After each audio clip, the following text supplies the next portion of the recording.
அஸ்ஸலாமு அலைக்கும். நம்ம எல்லாருக்குமே மனசுல ஓடிட்டே இருக்கிற ஒரு கேள்வி, மியூசிக் கேக்குறது சரியா தப்பா? இது பல வருஷமா முஸ்லிம் சமூகத்துல ஒரு பெரிய விவாதமாவே இருக்கு. இதுக்கு எந்த குழப்பமும் இல்லாம நேரடியா ஆதாரங்களை வச்சு ஒரு தெளிவான விளக்கத்தை தான் நாம இப்ப பார்க்க போறோம். சரி, வாங்க நேரடியா விஷயத்துக்குள்ள போலாம். இந்த முழு விளக்கத்தோட மைய புள்ளியே இந்த ஒரு கேள்விதான். இஸ்லாம் படி மியூசிக் கேக்குறது ஹராமா, அதாவது தடை செய்யப்பட்டதா?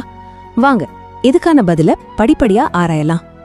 இப்போ இஸ்லாத்தை பொறுத்த வரைக்கும் எந்த ஒரு கேள்வி எழுந்தாலும் நாம முதல்ல எங்க போவோம்? திருக்குரானுக்கு தான், இல்லையா? சோ இசை பத்தி திருக்குரான் என்ன சொல்லுதுன்னு முதல்ல பாத்திரலாம். குரான்ல சூரா லுக்மான்ல ஒரு வசனம் வருது.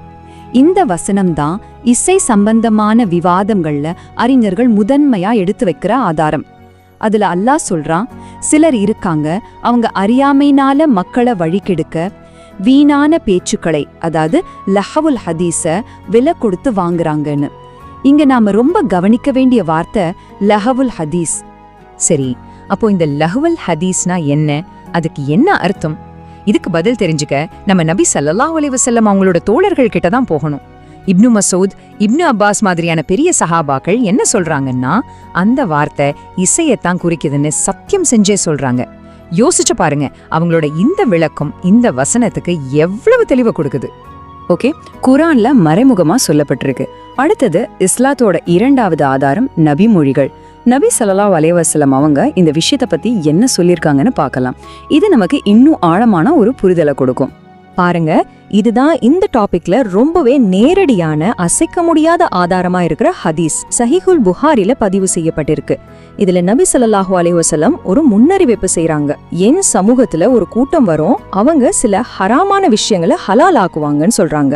அதுல ஒண்ணுதான் மஆசிஃப், அதாவது இசைக்கருவிகள். இப்ப இந்த லிஸ்ட கொஞ்சம் பாருங்க. இது சாதாரண விஷயம் இல்ல. இந்த ஹதீஸ்ல இசைக்கருவிகள்ங்கிற வார்த்தை எதோட சேர்த்து சொல்லப்பட்டிருக்கு? விபச்சாரம், ஆண்கள் பட்டு உடுத்துறது, மது, இதெல்லாமே இஸ்லாத்துல சந்தேகமே இல்லாம ஹராம்னு சொல்லப்பட்ட பெரும் பாவங்கள். இதுங்களோட சேர்த்து இசைக்கருவிகளையும் சொல்றது அதோட தீவிரத்தை நமக்கு உணர்த்துறதுக்கு தான். சோ இந்த ஒரு பலமான ஹதீஸை அடிப்படையா வச்சுதான் இஸ்லாமிய சட்டவியலோட 4 பெரும் இமாம்கள், அதாவது இமாம் அபு ஹனீஃபா, மாலிக், ஷாஃபி, அஹ்மத் இப்னு ஹம்பல், இவங்க 4 பேருமே இசைக்கருவிகள் ஹராமுங்கிறதுல ஒரே கருத்துல இருக்காங்க. இது யாரும் ஒருத்தரோட கருத்து இல்ல, அறிஞர்களோட ஏகோபித்த முடிவு. சரி, இசைக்கருவிகள் ஹராம்னு சொல்லியாச்சு. அப்போ எல்லா விதமான சத்தமுமே தடையா? பாட்டு மாதிரியே எதுவுமே கூடாதா அப்படின்னு கேட்டா இல்ல. இஸ்லாம் இந்த பொதுவான சட்டத்துல இருந்து சில குறிப்பிட்ட விதிவிலக்குகளை கொடுத்திருக்கு. அது என்னென்னு இப்ப பார்க்கலாம். இங்க பாருங்க, ரொம்ப சிம்பிளா புரிஞ்சுக்கலாம். ஒரு பக்கம் பெரும்பாலான இசைக்கருவிகள் தடை செய்யப்பட்டிருக்கு. ஆனா இன்னொரு பக்கம் தஃப்னு சொல்லப்படுற ஒரு கருவிக்கும் சில வரம்புகளுக்கு உட்பட்ட பாடல்களுக்கும் அனுமதி இருக்கு. ஆனா இந்த விதிவிலக்குக்கும் சில கண்டிஷன்ஸ் இருக்கு. தஃப்னா என்ன? அது ஒரு பக்கம் மட்டும் தோலால் மூடப்பட்ட ஒரு சின்ன மேளம் மாதிரி. இத கல்யாணம், பெருநாள் மாதிரியான சந்தோஷமான நேரங்கள்ல மட்டும் பயன்படுத்தலாம். அதே மாதிரி பாடல்கள்னா அதுல ஆபாசம் இருக்கக்கூடாது, ஷிர்க், அதாவது இணைப்பைப்பு சம்பந்தமான வரிகள் இருக்கக்கூடாது, இஸ்லாத்தோட கொள்கைக்கு எதிரா எதுவும் இருக்கக்கூடாது. ஓகே, இதெல்லாம் சரி. ஆனா இந்த சட்டங்களை எல்லாம் நாம இப்போ இருக்கிற காலகட்டத்துக்கு, அதாவது இந்த மாடர்ன் மியூசிக் உலகத்துக்கு எப்படி பொருத்தி பார்க்கறது? இது ஒரு முக்கியமான கேள்வி இல்லையா? இன்னைக்கு வர்ற பெரும்பாலான மியூசிக் ஏன் தடை செய்யப்பட்ட லிஸ்ட்ல வருதுன்னா அதுக்கு 3 முக்கிய காரணங்களை சொல்றாங்க.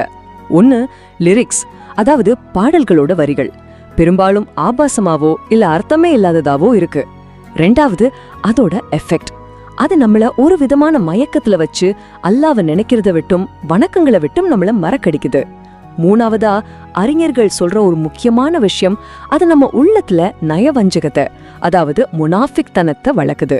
சரி, இப்போ குரான், ஹதீஸ், அறிஞர்கள் கருத்துன்னு இவ்ளோ ஆதாரங்களையும் நம்ம பார்த்துட்டோம். அப்போ இதுல இருந்து நாம வர இறுதி முடிவு என்ன? இசை பத்தின ஃபைனல் வேர்டிக்ட் என்ன? இதுதான் முடிவு.